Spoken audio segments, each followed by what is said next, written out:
E sabe, algo muda quando nós oramos. Algo muda quando nós oramos. Deixa eu te falar algo. Quando o nosso corpo saudável ele tem vontade de comer, ele tem vontade de beber. Quando nós estamos doentes, uma das coisas que se fecha primeiramente é o nosso apetite. Nosso apetite se fecha. Sabe, existem sinais que mostram quando nós estamos doentes espiritualmente, quando nós não estamos bem. E alguns desses sinais são: nós não temos fome por oração, nós não temos sede da presença de Deus. Outros sintomas são: nós não queremos ficar perto de pessoas, nós não queremos receber a vida que as pessoas carregam, nós não queremos ter comunhão com os irmãos. É um dos sinais que a nossa vida espiritual não está boa. Um outro sinal é: a gente se afasta da palavra, a gente vai se afastando da palavra de Deus aos poucos sem perceber. Mas quando nós estamos saudáveis, nós queremos falar de Jesus para as pessoas, nós queremos estar em divina comunhão com os irmãos, nós queremos orar, queremos estar na presença de Deus continuamente. Eu fiquei muito feliz em ver tantos irmãos saudáveis, tantos irmãos buscando a presença de Deus, tantos irmãos abraçando a realidade dos céus e gastando tempo e tempo com o Senhor e tendo encontros. Uma das irmãs que pegou aqui no período de domingo à tarde, ela me manda mensagem à tarde, ela fala: pastor, eu estava sozinha na igreja e de repente eu vi Jesus caminhando na segunda fileira. Eu vi Jesus dentro da igreja, eu tive um encontro com Jesus nesse momento em que eu estava orando. Quantos aqui querem ter um encontro com Jesus? Diga amém. Sabe, eu quero dizer para você que Jesus está vivo. Nós servimos a um Deus que vive. Jesus é um Deus que vive. Ele está conosco, ele está dia após dia. Então eu quero encorajar você a buscar a presença de Deus, a entrar na presença de Deus de uma tal forma para ver o reino de Deus como nunca antes. Eu acredito que a religiosidade, ela tem um poder de nos afastar da presença de Deus, mesmo conhecendo a verdade.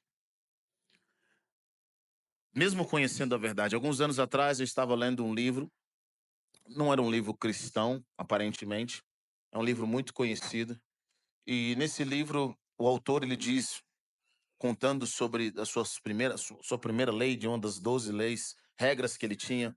Ele fala assim: só o Filho de Deus para dar uma lei que funciona em todo o universo. Ele diz, quando Jesus disse: quem tem mais é dado, quem não tem até o que tem lhe é tirado. Ele explica que essa é uma regra que funciona em todo o universo. Sabe, ele fala que a massa maior atrai a massa menor, né? Quando você começa a adquirir coisas, a tendência é adquirir mais coisas.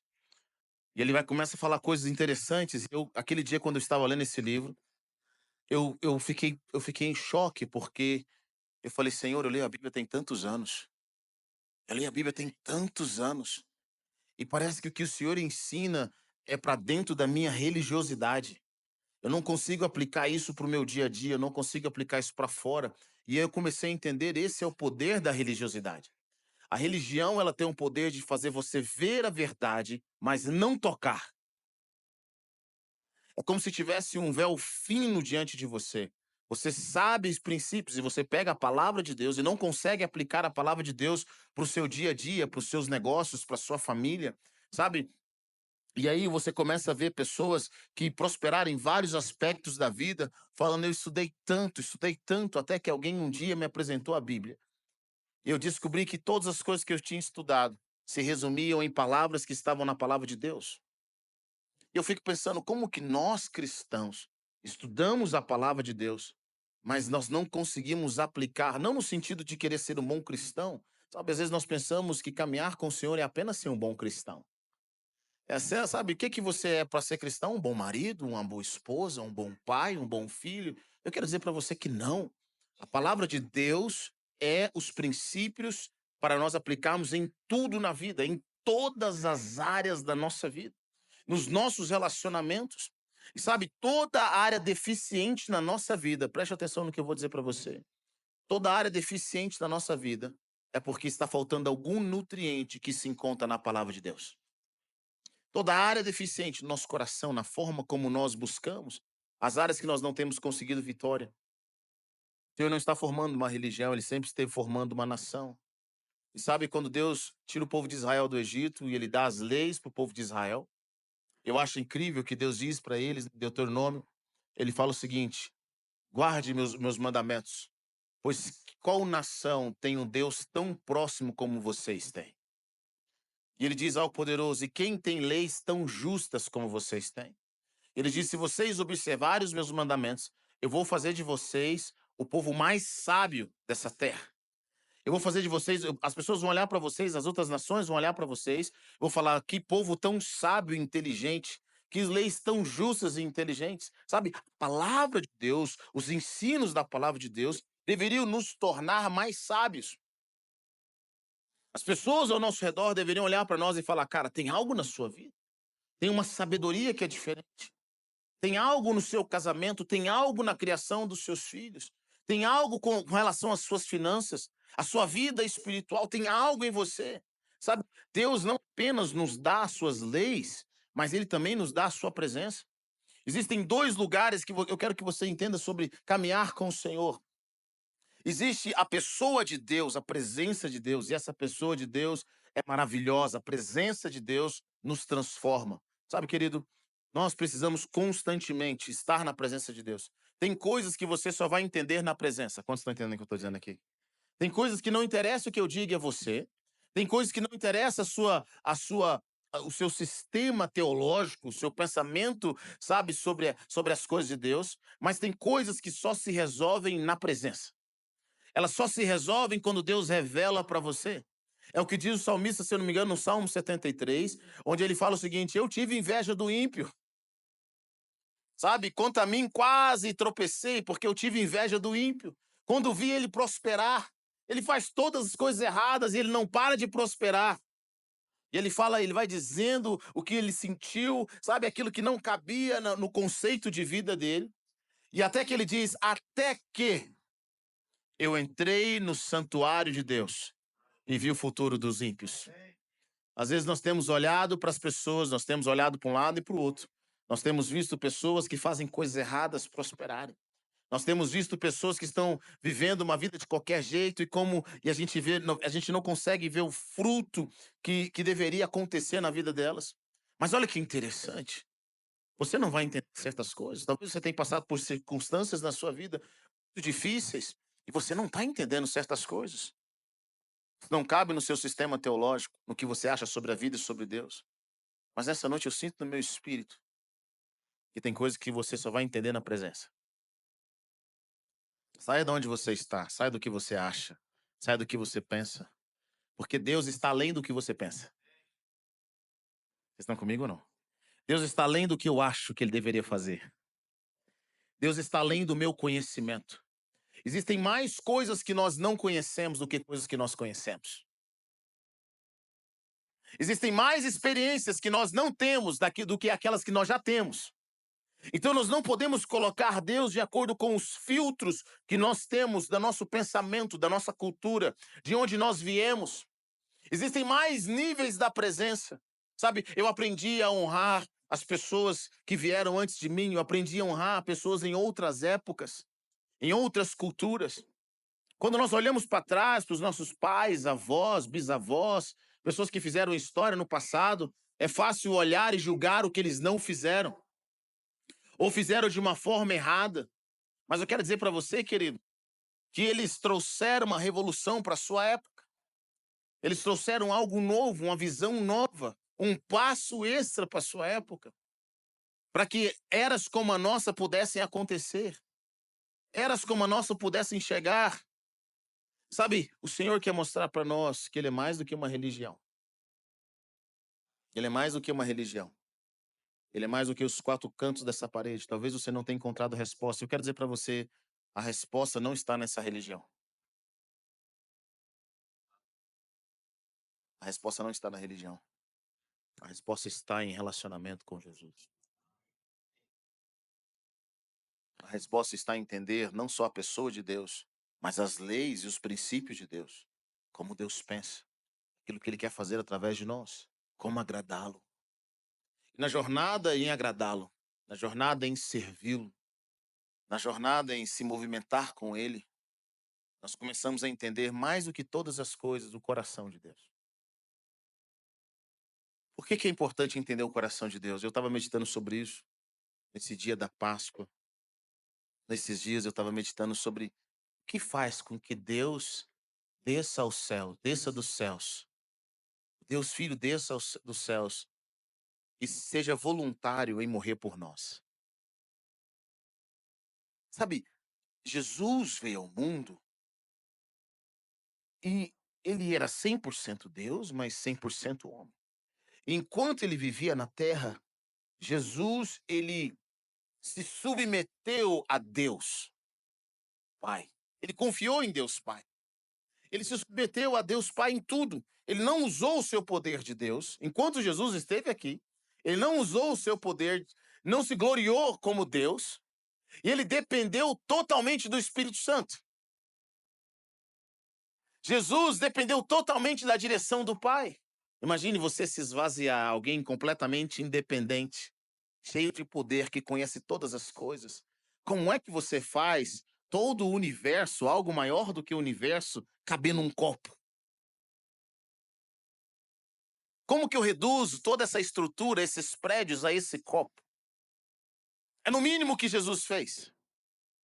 Mas não só isso, ele não só se reduziu a um corpo de um ser humano, mas Jesus, ele também agora ficou dependente. Não era assim, sabe? Hoje eu quero ser independente e voltar a ser Deus. Ele fala: não, eu agora sou dependente. Jesus, a Bíblia, ele nos diz que ele só fazia o que viu o Pai fazer. Então Jesus não se movimentava por conta própria. Ele se movimentava de acordo com o Pai. Ele curava de acordo com os valores do Pai. Ele ensinava o que o Pai estava ensinando. Jesus decidiu ser obediente. Eu fico pensando, se Jesus, sendo Deus, decidiu ser obediente, ser dependente do seu Pai Celestial, por que que nós, que não sabemos de nada, queremos ser independentes?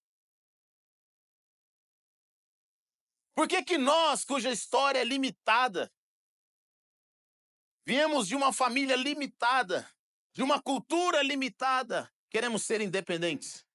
Queremos caminhar como se nós conhecêssemos alguma coisa? Vou dizer algo para você, querido, nós não conhecemos nada. Tudo que você acha que sabe, você não sabe. Nós não sabemos, por mais estudioso que você seja. Como diz Salomão, ninguém pode compreender a sabedoria. E eu acho interessante isso, porque pessoas que sabem pouco acham que sabem muito. Você já ouviu isso? Já percebeu? E pessoas que sabem pouco falam com mais certeza do que aqueles que sabem muito. Os que sabem muito não têm tanta certeza assim. Mas os que sabem pouco fazem com muita autoridade. Às vezes eu converso com pessoas que eles falam como se eles fossem doutores no assunto. Todos os assuntos eles sabem sobre aquilo. Você já conheceu isso? Todos os assuntos eles sabem. Rapaz, já foi na Europa? Rapaz, porque eu tenho uma visão sobre a Europa. Você já foi? Nunca fui, nunca estudei. Mas eu sei. E sobre o corpo? Eu também sei também.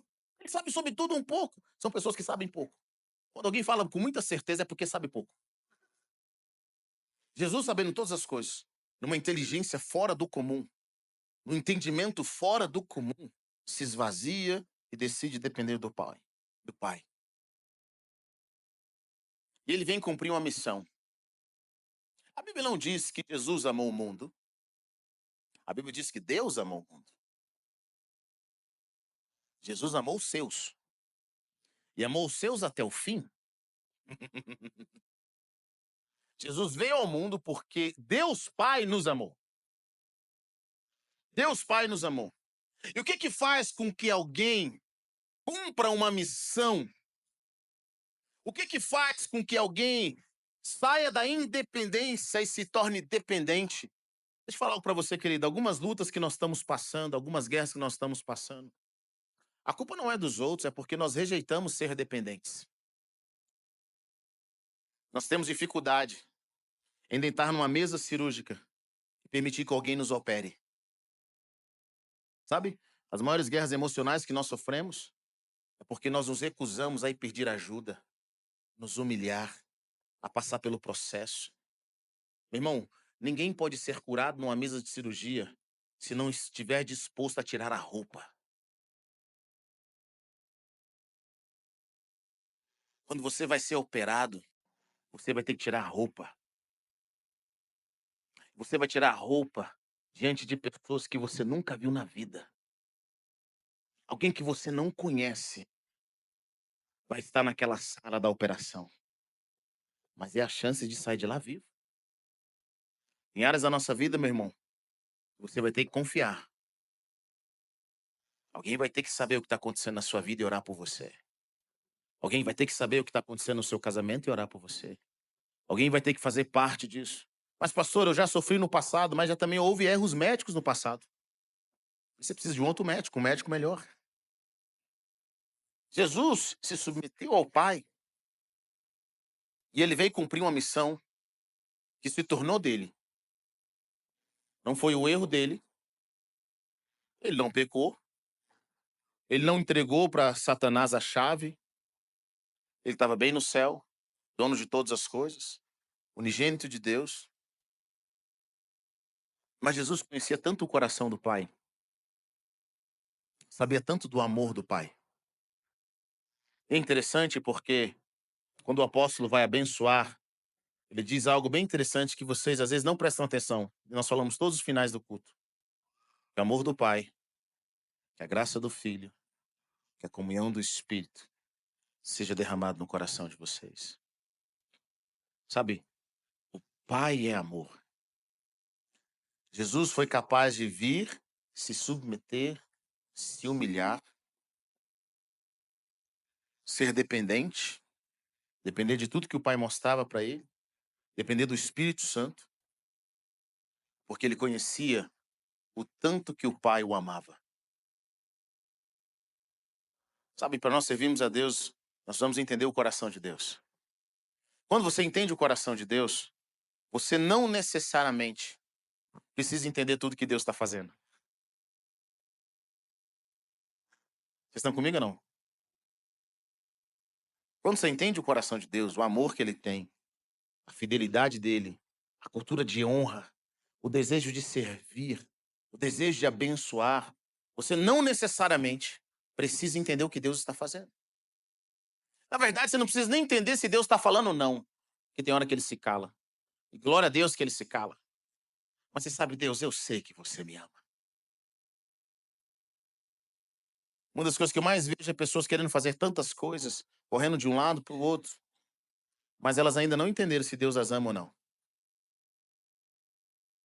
Qual é o propósito de Deus para a vida delas? Então nós começamos a entender que Jesus diz o seguinte: meu Pai me ama e ele me enviou. Eu permaneço no amor do meu Pai. Eu acho isso poderoso demais. A fonte do poder de Cristo está em permanecer no amor.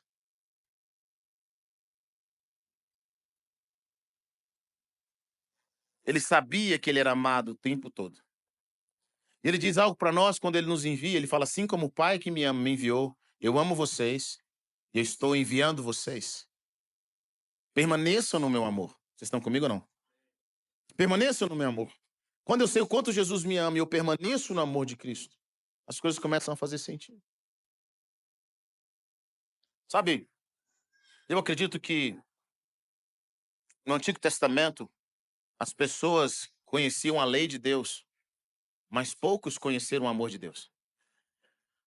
E às vezes na igreja nós conhecemos, a gente quer saber, as pessoas perguntam, pastor, o que eu posso fazer? Quais são as coisas que eu devo fazer? Me dê 10 passos para ser vitorioso, 10 passos para viver e entender o que Deus está falando. E se eu não te der 10 passos? Se eu te der um passo é permaneça no amor de Deus. Entenda o quanto ele te ama, mesmo quando as coisas dão erradas. E a cruz é a prova de que Jesus, mesmo na cruz, mesmo no sofrimento, mesmo sabendo da luta que ele estava passando, não por causa dele, ele permaneceu no amor do Pai. E fala, Pai, eu estou indo para a cruz porque eu sei que o Senhor me ama. Isso me ensina algo, querido. Só pode ir para a cruz quem sabe quem é, identidade. Quem sabe de onde veio, sua paternidade. Quem sabe quem é o seu pai, o coração do seu pai. Só pode sofrer quem sabe o Deus que tem. O diabo nunca vai nos tentar, guarde isso. Ele nunca vai nos tentar no poder de Deus, se Deus é poderoso para fazer. Nunca. O diabo nunca vai te tentar para falar, será que Deus é poderoso mesmo? Será que Deus pode fazer isso mesmo? Não, não, não, não. O diabo vai tentar, sabe aonde? No amor de Deus por você. Será que Deus quer fazer? Será que Deus te ama? Será que Ele te ama o suficiente? Será que você não está em pecado, não? Será que Ele vai vir mesmo depois do terceiro dia te ressuscitar? Esse mesmo Jesus que foi para a cruz porque nos amou, mas antes de tudo, antes de Jesus ter nos amado, Jesus amou o Pai. Ninguém pode cumprir uma missão sem antes amar a Jesus. Pastor, eu amo pessoas. Eu amo a igreja, eu quero mudar o mundo. Sabe, deixa eu falar uma coisa para você. Ninguém pode cumprir uma missão de Jesus sem antes primeiro amar a Jesus e conhecer a Jesus. Sabe por quê? Porque vai ter momentos na sua missão em que você vai perguntar se essa é a sua missão mesmo. Aquelas pessoas que você diz que tanto amam vão ser as primeiras a virar as costas para você. Vão ser as primeiras a nem lembrar que você existe. E aí você vai falar, Senhor Jesus, obrigado por essa missão, mas graças a Deus que eu te amei primeiro. Graças a Deus que no Senhor a minha recompensa não é em vão. Vocês estão comigo ou não? Graças a Deus que no Senhor a minha coroa é garantida. Se as pessoas vão gritar, crucifica-o e libere Barrabás, para mim não me interessa. Porque ao terceiro dia, eu sei que aquele que me ama vai me ressuscitar. Aquele que me ama vai me tirar da cruz, vai me tirar do túmulo. Quando nós começamos a caminhar com o Senhor, e nós entendemos o seu coração, nós também passamos a entender a sua mente. Às vezes nós queremos entender a mente de Deus, sem entender o coração de Deus primeiro. Vocês estão comigo? A gente quer entender a mente de Deus. Eu quero ser super inteligente. Eu quero ser super teólogo. Eu quero, sabe, eu quero ouvir tantas palavras. E a gente quer entender a mente de Deus sem entender o coração. Você não vai entender a mente de Deus sem entender o coração dele. Sem que o Senhor te abrace. Sem que ele pegue você e mostre para ele quem ele é. Sem que ele se revele a você. E esse revelar faz parte de um encontro. Eu amo Moisés. Eu amo Moisés. Moisés é um cara incrível. Moisés é um homem que tinha uma fome pela presença. Ele entrega aquelas leis, mas o que ele queria mesmo era a presença. E ele entrega as leis, porque eu fico imaginando Moisés, o coração de Moisés era, bom, eu quero a Deus. Nós precisamos de Deus, não Deus apenas na minha vida. Deixa eu trazer algo para você, querido. Sabe, existe Deus de forma pessoal, existe uma manifestação de Deus na forma pessoal, no meu encontro com Deus. No meu encontro, sabe, no meu quarto, no meu dia a dia, existe Deus na manifestação de forma pessoal. Mas também existe Deus na manifestação de forma familiar. Existe o Deus na minha família. O Deus quando eu estou com os meus pais, o Deus quando eu estou com meus filhos, o Deus que se manifesta quando eu estou com os meus irmãos, o Deus que se manifesta quando eu estou com os meus avós, com os meus primos. Existe o Deus que se manifesta na minha família. É uma outra revelação de Deus. É um outro nível, é um nível mais abrangente, é uma visão de Deus maior. Existe Deus também, a manifestação de Deus na minha comunidade. Sabe o que eu percebo? Eu percebo que tem muitas pessoas que vão à igreja, mas eles não são igreja. Eles não conhecem a Deus da comunidade, o Deus da organização, o Deus que você olha para os irmãos e fala, cara, é tão bom estar com você. Existe algo que revela Deus em você que eu ainda não conheci. Existe algo na vida dos meus irmãos em comunidade que revelam algo de Deus que eu ainda não tinha conhecido. É uma visão ainda mais abrangente de Deus. Vocês estão comigo? É uma visão ainda mais abrangente. Existe o Deus que se manifesta a nível de cidade. Quando nós tomamos essa cidade para Jesus, nós vamos conhecer uma visão de Deus que nós nunca tínhamos visto antes. Quando essa cidade começar a glorificar Jesus, nós vamos ver Deus em um outro nível. Quando a nossa nação começar a glorificar Jesus, nós vamos ver a Deus em um outro nível. Sabe, o Brasil ainda não experimentou, como Israel experimentou, um Deus de uma nação. A gente não sabe o que é Deus lutar por nós nas nossas guerras. Sabe, por incrível que pareça, os Estados Unidos experimentou isso. Eles experimentaram isso quando eles foram ter a sua independência. Quando a Inglaterra trouxe vários navios para destruir os Estados Unidos. Sabe, Deus enviou um vendaval tão poderoso que destruiu vários navios dos Estados Unidos. Eles puderam ser livres como nação. A América conheceu o poder de Deus. Nós ainda no Brasil não conhecemos. Nós não sabemos o que é Deus lutar nos nossos exércitos. Nós não sabemos o que é Deus lutar na nossa justiça. Nós não sabemos o que é Deus lutar do norte a sul contra a pobreza, contra a miséria, contra a corrupção. Nós não sabemos ainda. Nós não sabemos. Nós não conhecemos esse nível de Deus, essa revelação de Deus. Sabe, Jesus não morreu e ressuscitou apenas para que eu tivesse uma vida boa e eu fosse perdoado. Mas eu creio que Jesus morreu e ressuscitou para que todas as nações pudessem conhecer o poder de Deus. Aleluia! Aleluia! E é o que a Bíblia diz, que ele vai julgar nações. Ele vai julgar nações. Todas as nações. O corpo de Cristo foi partido em favor de nós. O seu sangue foi derramado, mas não apenas para mudar a minha, a sua vida, mas para transformar a nossa cidade, a nossa família, a nossa nação. Existe um poder de Deus a partir da cruz de Cristo. Sabe, a cruz de Cristo, o escândalo da cruz, é algo poderoso, porque Deus, antes da fundação do mundo, já tinha decidido qual era a forma que Jesus iria morrer. Ele já tinha decidido o que ia acontecer.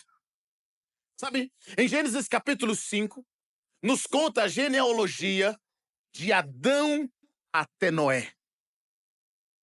Eu sei que vocês amam genealogia. É a parte que vocês prestam bastante atenção quando está lendo a Bíblia.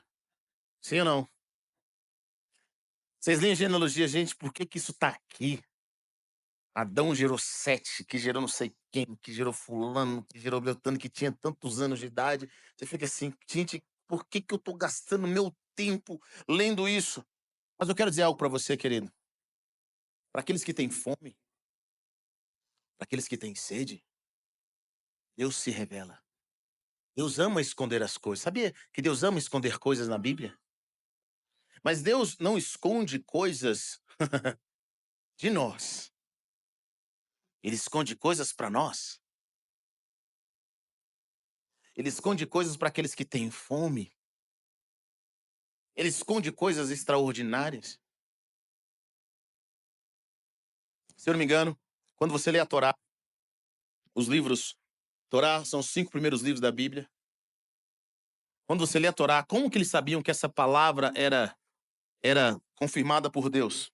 Não sei se você sabe, mas se eu não me engano, a cada 50 palavras em hebraico, em Gênesis até Deuteronômio, a cada 50 palavras, a palavra Torá aparece em hebraico. Torá aparece. Deus esconde segredos que às vezes nós não prestamos atenção. Lá em Gênesis capítulo 5, quando você lê a genealogia, Deus escondeu algo ali. Depois da morte, depois do pecado de Adão, Deus contou na genealogia, nos nomes, Deus contou o que ele iria fazer para redimir a humanidade. Sabia disso? Eu não sei se você sabe, mas cada nome na Bíblia significa algo. Cada nome significa algo. Então Deus esconde ali naqueles nomes. E de Adão até Noé, são cerca de 1056 anos. Sabe, com certeza eles não conseguiam ver. Mas a cruz de Jesus não foi um acidente. A morte de Jesus não foi um acidente. Antes mesmo de ter a lei de Moisés, antes mesmo de ter os profetas, Deus já estava profetizando o que ia acontecer. E eu quero mostrar para vocês hoje essa parte Sabe, lá no livro de Gênesis, fala, Adão gerou Sete, Sete gerou Enos, Enos gerou Cainã, Cainã gerou Malael, Malael gerou Jared, Jared gerou Enoque, Enoque gerou Matusalém, Matusalém gerou Lameque, Lameque gerou Noé. Sabe, Adão, o nome Adão significa homem.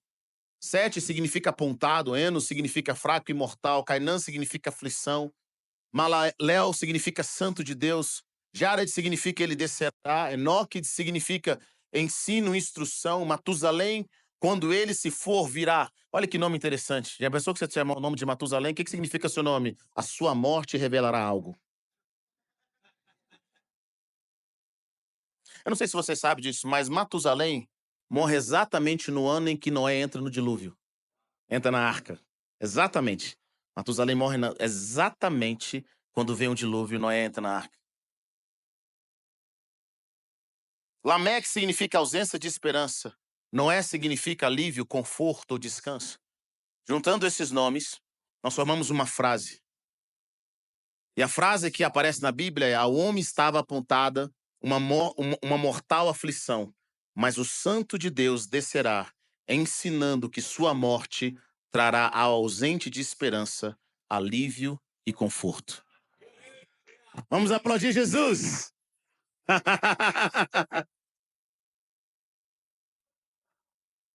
Olha a sabedoria do nosso Deus, o poder do nosso Deus. Deus esconde coisas. Ele esconde coisas na palavra para aqueles que têm fome, para aqueles que têm sede, para aqueles que querem entender. O apóstolo Paulo vai dizer, em 1 Coríntios, ele vai dizer: pois a mensagem da cruz é loucura para os que estão perecendo, mas para nós que estamos sendo salvos, é o poder de Deus. Ela é o poder de Deus. Sabe, talvez você pensa, poxa, a cruz apareceu do nada porque estava no Império Romano. Não, meu irmão. Deus sabia que a forma que ele iria redimir a terra seria através da cruz, do poder que ele tem para nós. Ele sabia que o Santo de Deus iria descer, ensinando que a sua morte traria descanso. A morte de Jesus, seu sacrifício, gerou descanso. Descanso para as nossas almas. Gerou alívio, transformação do pecado, da derrota. Mostrou para nós que a morte não é o último estado do homem, que vai haver uma ressurreição, que nós somos mais que vencedores, que nós não andamos de cabeça baixa, mas nós andamos de cabeça erguida, porque o Espírito que está sobre nós é o mesmo Espírito, o mesmo poder que estava sobre Jesus, que o fez ressuscitar dentre os mortos. Vocês estão comigo ou não? Essa cruz que foi anunciada por Deus. Mas algo interessante, quando Deus tira o povo de Israel do Egito, e Deus forma o tabernáculo. O tabernáculo era para ser o centro do povo, onde eles buscavam a direção de Deus. E no deserto, Deus diz para Moisés como eles deveriam se acampar. Nós vemos no livro de Números que Deus fala o seguinte: olha, eu quero a tribo tal do lado direito do tabernáculo. Eu quero essas tribos do lado direito. Quais são os números dessa tribo? E eles pegam os números da tribo. E essas outras tribos do lado esquerdo. Eu quero essa tribo tal do lado norte. E essas outras tribos do lado sul. Então Deus começa a dizer exatamente para onde essas tribos deveriam se posicionar. Sabe, Deus não fez um acampamento de qualquer jeito. Ele fala: é assim que vocês vão se reunir. É assim que vocês vão trabalhar. Vocês saem do Egito, o tabernáculo vai estar no centro. Mas eu quero essas tribos assim, pro lado sul, pro lado norte. Essas tribos pro lado leste, pro lado oeste. Aquelas tribos, quando saíram no deserto, estavam experimentando o poder de Deus, estavam acampadas. Elas não conseguiam ver. Mas do alto, Deus estava formando, sabe o quê? Uma cruz. A disposição das tribos estava formando uma cruz. O tamanho das tribos, pelos tamanhos que elas tinham, se formava uma cruz. Deus já estava avisando: Desde o deserto, quando o povo sai do Egito, a forma que ele iria salvar a humanidade. Sabe, querido, como diz o apóstolo Paulo, como diz a palavra de Deus, a profundidade das riquezas da sabedoria e do conhecimento de Deus. Quão insondáveis são os seus juízos, inescrutáveis os seus caminhos. Quem conheceu a mente do Senhor? Ou quem foi o seu conselheiro? Quem primeiro lhe deu para que ele o recompense? Pois dele, por ele e para ele são todas as coisas. A ele seja a glória para sempre. Amém. O Senhor nos aponta para algo. A palavra está cheia de símbolos como esses, cheias de símbolos como esse. Cheias de símbolos que acontecem no Novo Testamento, que você acha que acontecem no Novo Testamento por engano, por acaso, mas que no Antigo Testamento está lá revelado para aqueles que conseguem entender a luz do Novo Testamento. Se o Senhor escondeu essas coisas na palavra e veio revelar depois, quanto mais coisas Deus não escondeu. Quando começou a primeira Páscoa, nós pensamos que a Páscoa ia simbolizar apenas o que Deus fez em Israel. Mas a Páscoa também simbolizaria o que Deus iria fazer para a humanidade. Sabe, essa imagem da cruz é uma imagem que não foi apenas um grupo de pessoas ou uma família que viu, mas Deus aplicou a imagem da cruz em uma nação inteira. Imagine o Brasil inteiro em acampamento. Qualquer forma das cidades ao redor do tabernáculo, formando a cruz. Isso nos ensina que Deus quer formar nações e que Ele quer aplicar a cruz em nações. Ele quer transformar as nossas vidas, os nossos corações. Sabe, Provérbios diz algo poderoso. Confia no Senhor de todo o seu coração e não se apoie no seu próprio entendimento. Posso dizer algo para você, querido? É o seu próprio entendimento que está destruindo a sua vida. É o que você sabe que está te limitando aonde você está. O que você deveria fazer agora é gritar para Deus te ensinar o que você não sabe. Porque a resposta está naquilo que você não sabe. A nova experiência que o Senhor quer trazer para você. Na revelação acima daquilo que você está vivendo. A Bíblia diz que a glória de Deus é ocultar as coisas. A glória de Deus é ocultar certas coisas. Tentar descobri-las é a glória dos reis. Quantos têm o espírito dos reis aqui? Reis e rainhas. A nossa glória é descobrir o que Deus escondeu. É descobrir o que está oculto. É viver essa realidade. Jesus cumpre mais de 300 profecias ao seu respeito enquanto esteve na terra. Você sabia disso? Desde o seu nascimento virginal até a sua ressurreição. Nascimento virginal, Isaías 7,4. Nascimento em Belém, Miqueias 5,2.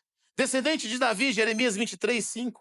Até o número pelo qual de moedas que ele iria ser traído. Traído por 30 moedas de prata. Zacarias 11,12. Quando ele ficou em silêncio diante dos seus acusadores. Isaías 53, versículo 7.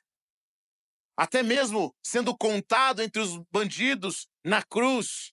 A morte entre os criminosos. Isaías 53, versículo 9. Tendo as suas mãos e pés perfurados. Salmo 22, 16. Nenhum osso quebrado foi profetizado. Salmo 34, 20. Sepultado entre os ricos. Isaías 53, 9. E a ressurreição.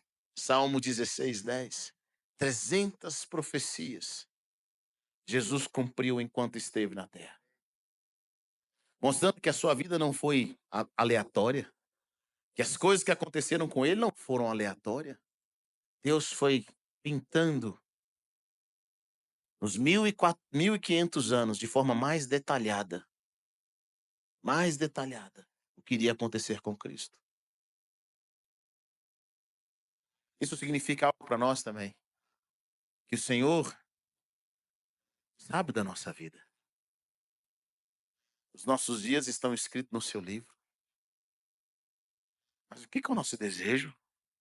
Nosso desejo é, Senhor, me ajude a viver a tua realidade, a me mover de acordo com o Senhor, a abraçar os teus princípios, a entender aquilo que o Senhor quer trazer para nós.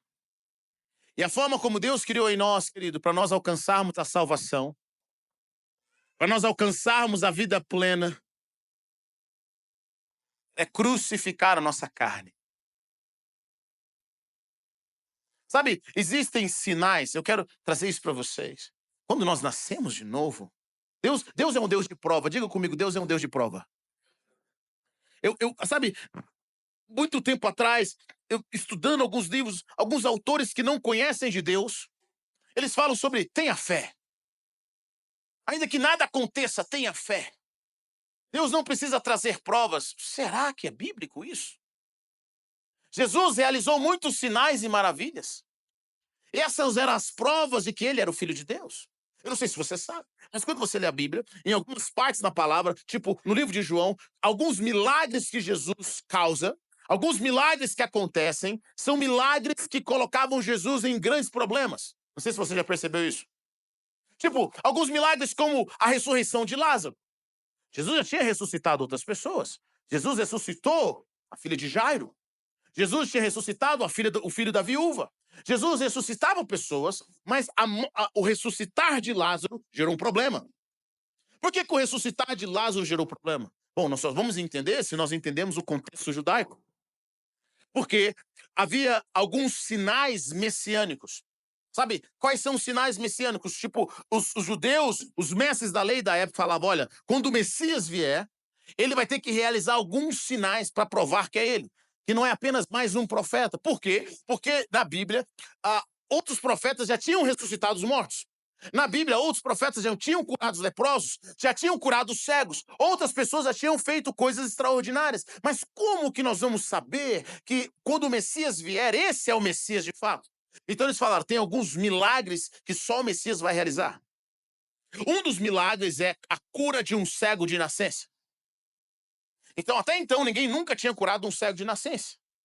Por isso que Jesus, quando cura um cego de nascença, os mestres da lei, os judeus daquela época, a elite, sabe, ficaram revoltados com Jesus. Eles estavam falando, não fala que foi ele que te curou. Não fala que foi ele que te curou. Quem te curou? Aí ele, Jesus, olha, vocês estão, você tá de brincadeira comigo. Chama o pai desse rapaz. Chama os pais dele. Esse cara tá mentindo. Você vê que gera um problema. Por quê? Porque Jesus curou um cego de nascença. E é interessante que esse cego de nascença, os caras chegam para ele e falam, olha, já falei quem curou, vocês não querem ouvir? Ele falou assim, vocês querem ser discípulo dele também? E aí os fariseus ficam revoltados com esse cara e falam, rapaz, você tá cheio de pecado e quer me ensinar? E aí ele fala assim, olha, eu não sei quem ele é, só sei de uma coisa, eu era cego, agora eu enxergo. E eu sei de uma coisa também, eu não sou burro. Deus não ouve pecadores. Sabe, às vezes nós estudamos tudo, estudamos tanto para ficar burro. Nós não conseguimos ver o óbvio. Aquilo que funciona.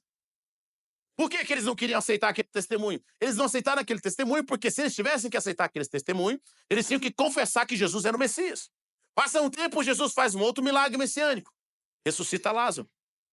Jesus ouve que Lázaro estava doente. Não vai visitar Lázaro. Espera Lázaro ficar 4 dias morto. E ele vai lá. No 4º dia ele aparece. Nesse 4º dia ele aparece para Jesus, para lá. E chega para Maria e fala para Marta, eu sou a ressurreição e a vida. Quem crê em mim, ainda que esteja morto, viverá. E Jesus, na frente de todo mundo, dá um grito, chama Lázaro, vem para fora. Lázaro ressuscita. Depois de 4 dias morto. Por que isso gerou um grande impacto? Porque para os judeus na época, eles acreditavam o seguinte. Uma pessoa, depois que morre, o espírito dela fica aqui, na terra, até 3 dias depois. Então, qualquer pessoa pode ressuscitar essa pessoa até 3 dias. A partir do 3º dia, só o Messias pode ressuscitá-la. Jesus aparece no quarto.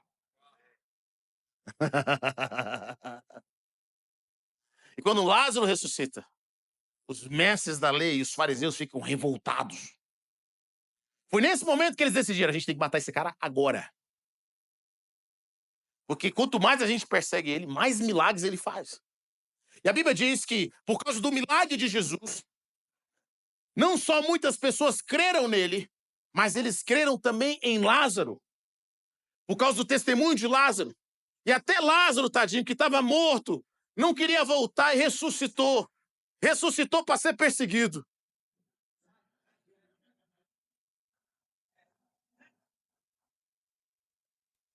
Ressuscitou para ser perseguido. São milagres messiânicos que Jesus realiza. Por isso ele sofre essa perseguição. Esses sinais são a prova de que Jesus era o Filho de Deus. Mas haveria um outro sinal. Um sinal que era poderoso. O sinal da ressurreição. O sinal da ressurreição. Eu gosto de dizer, a Bíblia é extremamente lógica. Nós só morremos porque nós pecamos. Se nós não pecarmos, nós não morremos. Então, se o que Jesus tivesse oferecido na cruz do Calvário fosse com pecado, ele não poderia ressuscitar.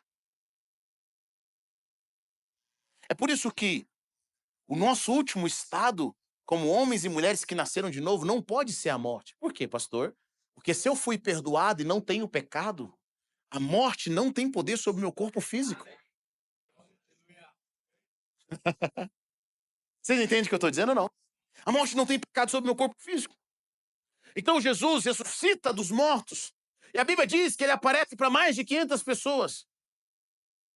Jesus aparece para mais de 500 pessoas. Mas o que eu acho interessante é que quando os apóstolos vão pregar sobre Jesus, eles não apenas pregam sobre Jesus, porque a palavra de Deus fala algo poderoso. Jesus diz: e esses sinais seguirão aos que creem. Quando nós servimos a verdade, ouça o que eu vou dizer para você, existem sinais da verdade. Existem maravilhas.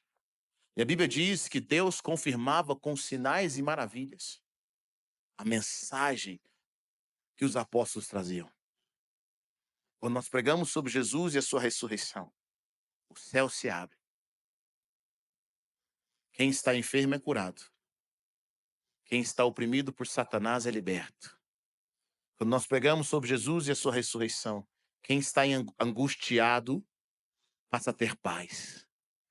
Quando nós pregamos sobre Jesus e a sua ressurreição, o cego enxerga, o surdo ouve, o mudo fala. Sabe, o espírito de câncer não consegue resistir. Sabe, quando nós pregamos sobre Jesus e a sua ressurreição, sabe o que acontece, meu irmão? Nós nascemos de novo, não da água, não do sangue, não da carne, nem de sangue, mas nós nascemos do Espírito de Deus, do poder e da vida de Deus. Há uma paz em nossos corações, há uma alegria em nossos corações que diz: eu nasci de novo. Eu nasci de novo. Agora os nossos olhos se abrem para a eternidade. Sabe, talvez alguns de nós perdemos a visão do eterno.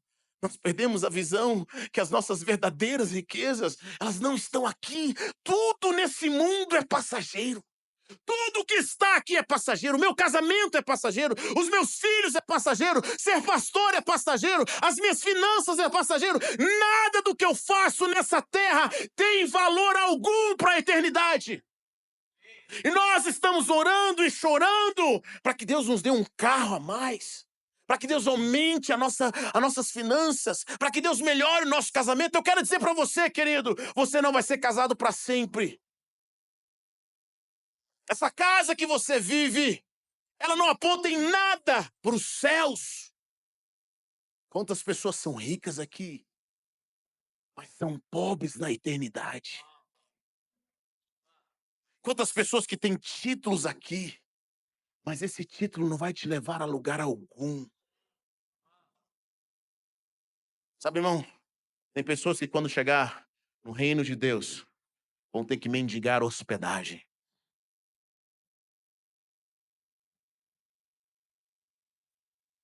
Jesus diz: quem perder a sua vida por minha causa ganha lá. Mas quem ganhar a sua vida nesse mundo vai perdê-la. O reino de Deus é de perdedores. Pessoas que decidiram abrir mão das suas coisas. E pastor, onde que eu sei onde está o meu coração? É onde você mais chora.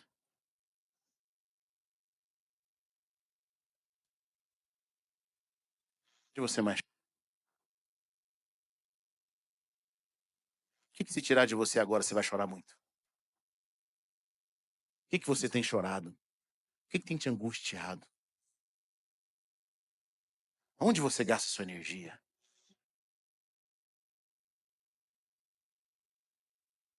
Quais são as suas coisas? Quantas pessoas, elas não se desconectaram dos seus títulos? Pastor, eu sou médico, eu sou juiz, eu sou político. E daí? E daí? Você tem uma empresa, e daí? Qual é o peso dessa empresa na eternidade? Qual é o peso de ser pastor na eternidade? Qual é o peso da sua conta bancária na eternidade? Sabe o que eu quero dizer para você? Zero. Lixo. Trapos de imundícia. Seu dinheiro, a sua empresa, os seus títulos, a sua casa, a sua roupa, não compram os céus. Ter um título na igreja não compra os céus. Ser famoso não compra os céus. Não compra a eternidade. Eu tenho certeza de algo, querido. Apesar de todas essas bênçãos ser um presente de Deus para nós, eu amo o nosso Pai Celestial.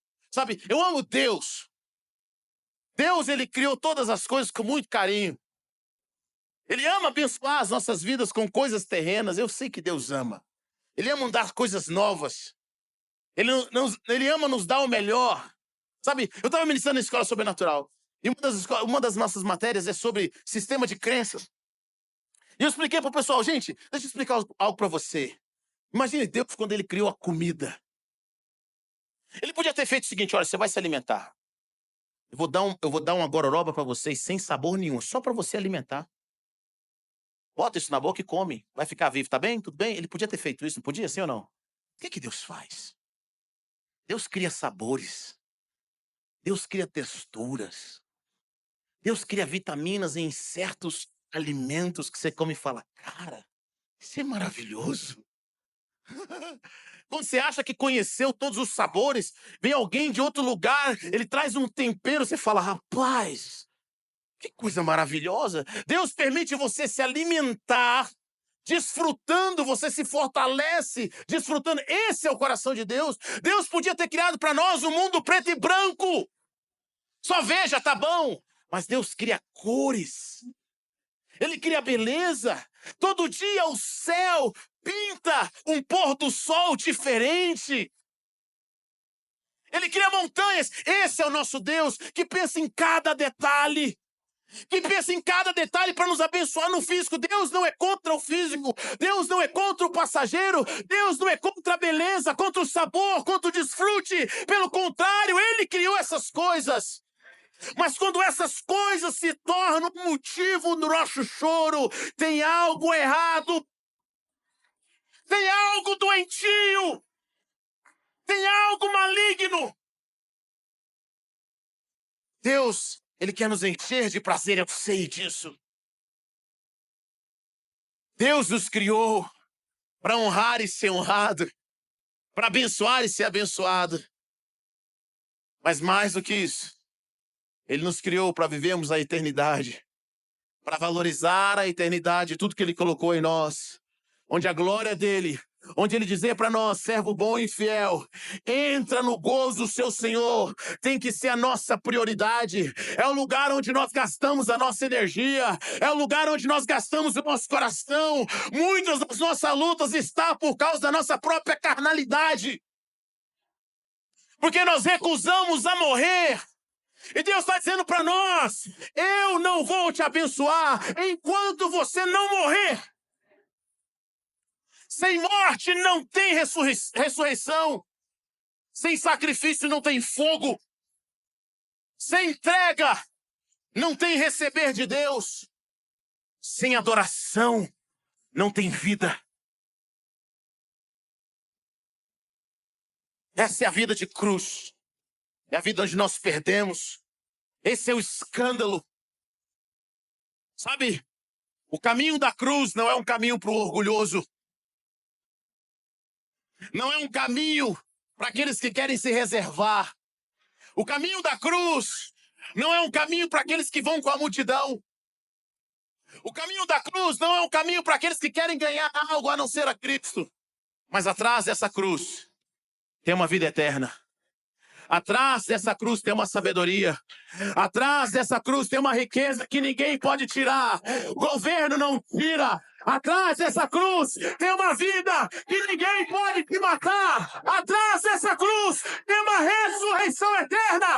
Atrás dessa cruz tem uma transformação para sempre. Aleluia! Aleluia!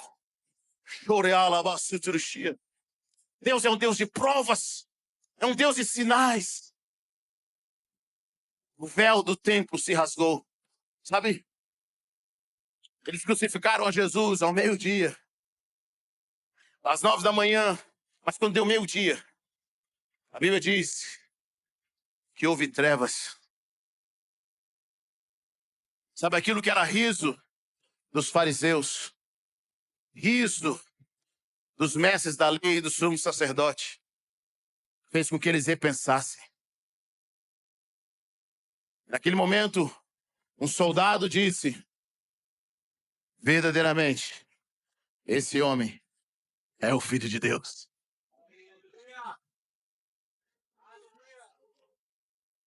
Verdadeiramente, esse homem é o Filho de Deus.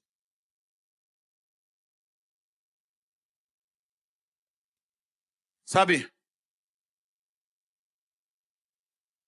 Quer fazer Jesus feliz? Quer fazer o Pai Celestial feliz? Não apenas aceite a obra da cruz, mas viva tudo aquilo que a cruz do Calvário comprou para você. Comprou para as nossas cidades, para a nossa comunhão, para a nossa nação. Receba o poder do Espírito Santo. Receba o mesmo poder que ressuscitou Jesus dentre os mortos. Viva uma vida além dessas coisas passageiras.